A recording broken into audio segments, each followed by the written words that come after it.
எப்படி இருக்கிறீங்க? எல்லாரும் நல்ல சுகமா இருக்கிறீங்களா?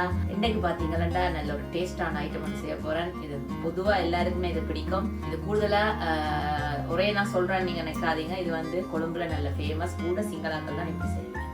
என்னன்னு சொன்னீங்கன்னா தேங்காய் பூ போட்ட ரொட்டியும் அதுக்கு அந்த சிங்களாக்கள் ஒரு சம்பல் அடிப்பாங்க. அந்த வெங்காயமும் அறுவல் நொறுவலா பிடிச்ச செத்தல் மிளகாய் தூள் இருக்குது, அதாவது சில்லி ஃப்ளேக்ஸ், அதுவும் போட்டு ஒரு சம்பல் அடிப்பினேன். அந்த ரொட்டிக்கு அந்த சம்பல் வந்து சும்மா அந்த மாதிரி இருக்கும். இன்றைக்கு அதுதான் எப்படி செய்ய சொல்லி உங்களுக்கு காட்ட போறேன். இப்ப வாங்க டக்காண்டி இப்ப அதுக்கு என்னென்ன தேவைன்னு சொல்லி பாருங்க. முதல்ல பாத்தீங்கன்னு சொன்னா நான் ஒரு சட்டியில தண்ணிய வந்து நல்லா பொங்க விட்டு கொதிக்க வச்சு எடுத்திருக்கிறேன். இப்ப நல்லா பொங்கின தண்ணி நல்ல சூடா இருக்குது. அடுத்ததா பாத்தீங்கன்னு சொன்னா இந்த ரொட்டிக்கு வந்து 2 கப் மாக்கு 1 கப் தேங்காய் பூ எடுத்திருக்கிறேன். தேவையான அளவு உப்பு. அதுக்கு பிறகு இந்த நான் சொன்ன சம்பல் இருக்கு, இந்த வெங்காய சம்பல் செய்யறதுக்கு நான் நல்ல சின்ன வெங்காயம் எடுத்து உரிச்சு நல்ல வடிவா கழுவி வச்சிருக்கிறேன். அடுத்ததா பாத்தீங்கன்னு சொன்னால் இந்த சில்லி ஃபிளேக்ஸ், அதாவது செத்தல் மிளகாய துண்டு துண்டா உடைச்சு வச்சிருக்கேன், அதாவது துண்டு கொச்சிக்கான்னு சொல்றது. இதையும் போட்டு இதோட தேசிக்காயம் எடுத்திருக்கிறேன். இப்ப இவ்வளவு தான் இந்த சம்பல் செய்யறதுக்கு தேவையான பொருள். இப்ப பாத்தீங்கன்னா இந்த ரொட்டிக்கு தேவையான அளவு உப்பு நான் போட்டுக்கொள்ள போறேன். நல்லா கலந்து விடுவோம். அப்பதான் இந்த உப்பு வந்து மாவோட நல்லா கலப்பட்டு வரும். அடுத்ததா பாத்தீங்கன்னா இந்த உப்பை போட்டு கலந்த பிறகு இந்த தேங்காய் பூவை நான் இதோட போட போறேன். இப்ப இந்த தேங்காய் பூவையும் இந்த மாவோட நல்லா கலந்து விடுவோம். இப்ப பாத்தீங்கன்னு சொன்னால் இந்த கொதிக்க வச்ச தண்ணியை நான் கொஞ்சம் கொஞ்சமா விட்டு ரொட்டி பதத்துக்கு இதை குழைச்செடுக்க போறேன். பொதுவா எல்லாருக்கும் தெரியும் ரொட்டி எப்படி குழைக்கிறேன்னு சொல்லி. அந்த ரொட்டி பதத்துக்கு இதை குழைச்செடுக்கணும். தண்ணி வந்து கொஞ்சம் நல்ல சூடா இருக்கிறபடியா உடனே கை வச்சு நாங்கள் குழைக்கல. அது முதல்ல ஒரு கரண்டியால நல்லா குழைச்சி போட்டு அதுக்கு பிறகு இந்த கையால நல்ல ஒரு குழி வந்து குழைப்போம். அப்பதான் ரொட்டி நல்லா சாஃப்டா வரும். அந்த ரொட்டி மாவை நல்ல வடிவா குழைச்சி எடுத்துட்டேன். உங்களுக்கு இன்னொன்று சொல்றேன்னு சொன்னா, சும்மா நீங்க குழைக்கிற நேரம் வந்து உங்களுக்கு கையில ஒட்டுற மாதிரி இருந்துட்டுன்னு சொன்னா ஒரு கொஞ்சம் எண்ணெய் தடவி நீங்க இதை குழைச்சிங்கன்னு சொன்னா நல்ல வடிவா இந்த சட்டியில ஒட்டாம நல்ல வடிவா இது குழைப்பட்டு வரும். இப்ப அடுத்ததா நாங்கள் இந்த சுவையான இந்த சம்பல் எப்படி இடிக்கிறேன்னு சொல்லி இப்ப நாங்க பார்ப்போம். அந்த சம்பல் அடிக்கிறதுக்கு நல்ல சூப்பரா ஒரு கல்லுரல் ஒன்று எடுத்திருக்கிறேன். இப்ப இந்த கல்லுரலுக்குள்ள நான் எங்களோட வீட்டுக்கு எவ்வளவு உரைப்பு நான் போடுவேனோ அதே அளவுக்கு நான் உரைப்பு போட போறேன். சில நேரம் சின்ன பிள்ளைகளும் விருப்பப்பட்டு கேட்டு அவையும் சாப்பிடணும். அப்ப நிறைய நாங்கள் நல்ல கேரமா போட்டோம்னு சொன்னால் கொஞ்சம் உரைப்பா இருக்கும், சின்ன பிள்ளைகளால சாப்பிட முடியாது. உங்களுக்கு நல்ல கேரம் விருப்பமா இருந்தால் நீங்கள் உங்களோட உரைப்புக்கு ஏற்ற மாதிரி நீங்க இந்த மிளகாத்தூளை போட்டுக்கொள்ளலாம்.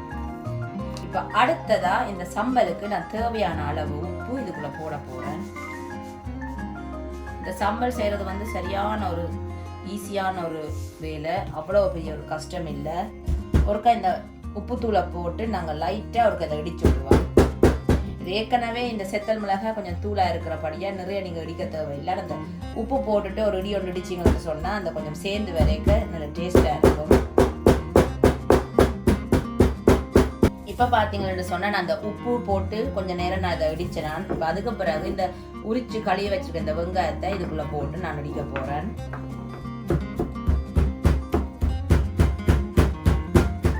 அவ்வளவுதான் ஃப்ரெண்ட்ஸ், இந்த நல்ல டேஸ்டான இந்த சிங்களாக்களோட சம்பல் அந்த மாதிரி ரெடி ஆயிட்டுது. இப்ப அடுத்ததா இதுக்குள்ள நான் தேசிக்காய் பொடி விட்டு கலந்தெடுக்க போறேன். நான் ஒரு சின்ன துண்டு தேசிக்காய் எடுத்து இதுல விட்டு நல்லா கலந்தெடுக்க போறேன்.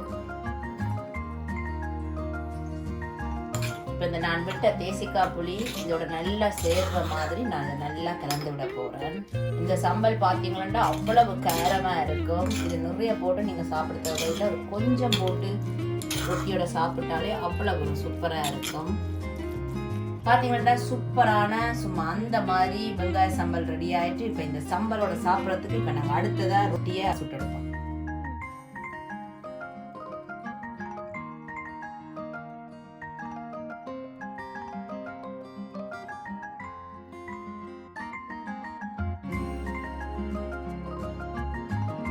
அந்த ரொட்டி வந்து ஒரு சின்ன அளவுல நான் தட்டி இருக்கிறேன். உங்களுக்கு கொஞ்சம் பெரிய அளவு வேணும்னா நீங்க பெரிய அளவு தட்டி கொள்ளலாம். நான் சின்ன அளவுல தட்டி இருக்கிறேன். இப்ப இந்த ரொட்டியை சுட்டெடுக்கிறதுக்கு நான் நல்ல ஒரு அகண்ட பாத்திரம் வச்சு நல்லா சூடு வர விட்டுருக்கேன். சட்டி வந்து பாத்தீங்கன்னா நல்ல சூடா இருக்கு.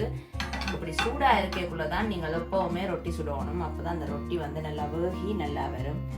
இப்ப இந்த தட்டின ரொட்டி எடுத்து அப்படியே இந்த சட்டியில போட்டு சுட்டெடுக்க வேண்டியதுதான்.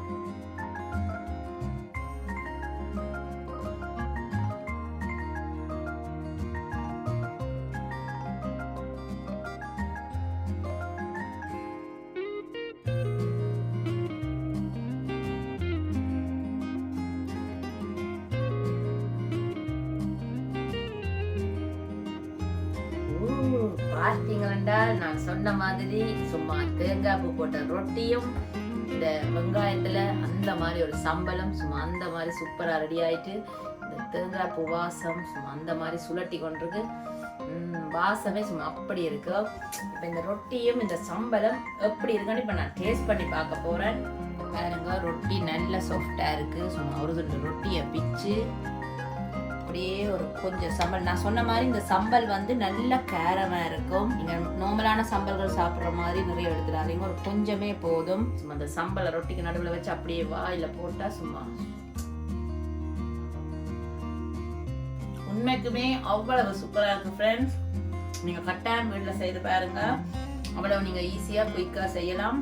நார்மலா இது வந்து நல்ல மழை பெய்யுற டைம்ல செய்தீங்கன்னு சொன்னா சும்மா சொல்லி வேலையில சும்மா அந்த மாதிரி இருக்கும். முக்கியமா இந்த ரொட்டி வந்து நீங்க சும்மா வெறும் மாவுல செய்யறதுக்கு இந்த மாதிரி தேங்காய் பூ போட்டு நீங்க செய்யக்குள்ள வந்து இன்னும் ஒரு வித்தியாசமான நல்ல வாசமா இருக்கும். தேங்காய் பூ வாசம் சும்மா அந்த மாதிரி இருக்கும்.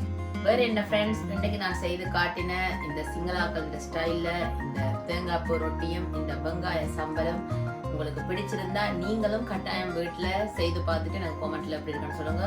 அதே போல எனக்கு கமெண்ட் போட்ட எல்லாருக்குமே ரொம்ப ரொம்ப நன்றி. நான் முடிஞ்சளவு உங்க எல்லா கமெண்ட்டுக்கும் நான் பதில் போடுவேன். அதே போல எனக்கு சப்ஸ்கிரைப் பண்ண எல்லாருக்குமே ரொம்ப ரொம்ப நன்றி. நான் இப்ப 1000 சப்ஸ்கிரைப் தாண்டி போய்கொண்டிருக்கிறேன். உண்மைக்குமே அதுக்கு உங்களுக்கு பெரிய ஒரு நன்றி.